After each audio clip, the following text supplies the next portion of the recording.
Alrighty guys, the time has come for more of the Inner C2 BDG preview. Today we're looking at the Broken Lands, that big conglomerate of places up in the corner of the world that used to be dominated by demons and living gods and river kings and all that fun stuff. Yeah, things are changing. It looks pretty sweet, and we're here to unpack what we've seen in our blog this week. Remember, if you're liking what you're seeing, to like, subscribe, ding that bell. Pathfinder 2nd Edition is right around the corner.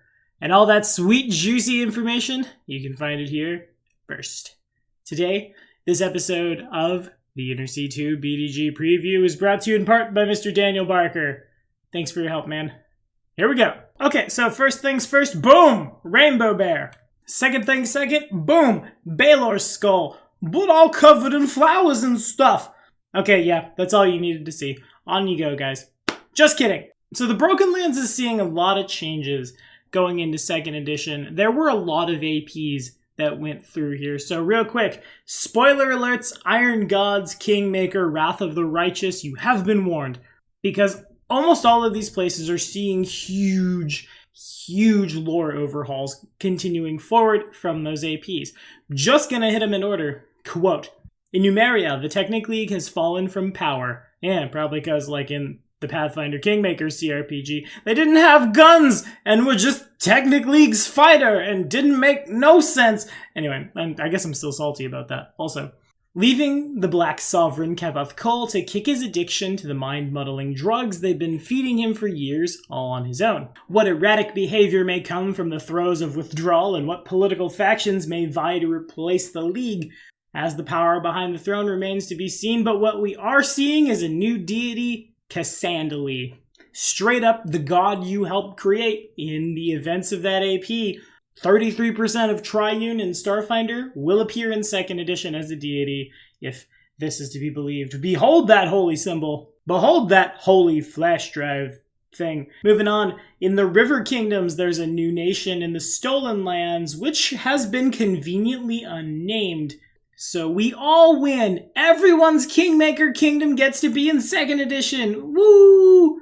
And it overtook P-Tax in the process. No longer must we leave quarters on the toilet seats when we want to use the bathroom in the Northern River Kingdoms. Nope, not gonna happen. In Brevoy, they still want to do fighting. However, in Mendev, well, Queen Galfrey has retired because the World Wound no longer exists. Which is not to say, of course, a nation that is now overburdened with crusaders who call that place home. A bunch of people who've been fighting their whole lives. Yeah, no, the organization of that's going to be a mess. But what I think is cooler is the World Wound is now known as the Sarkoran Scar. Quote, demons still lay claim to the Tainted Wasteland. While before they could count on endless reinforcements from the heart of the Abyss, the surviving demons and cultists are now cut off from their home plane and desperate to survive. The native Sarkorians, who once called the land home, have begun to return and reclaim their ancestral homeland, but they won't find its current inhabitants particularly welcoming. With the help of remnant crusaders not yet turned south to face the rising threat of the Whispering Tyrant and the strange outsiders that the Sarkorians call their gods, perhaps they can heal the Sarkoran Scar. In any case, Druid and Champion, man, I almost said Paladin, had to catch myself there, fighting side by side with this sweet, what I assume is a holy symbol. I can dig it. Oh yeah, by the way, I guess the Whispering Tyrant's at large. Spooky! And in Razmiron, the citizens take solace in the fact that life will continue just fine. Their land is protected by their benevolent deity, Razmir. Razmir has not opposed the Whispering Tyrant, and a constant stream of donated corpses to the Lich's armies means they're at peace. Oh, good. Sure, that'll not bite anyone in the butt later. Great. But you know what is great, though? The Aldori.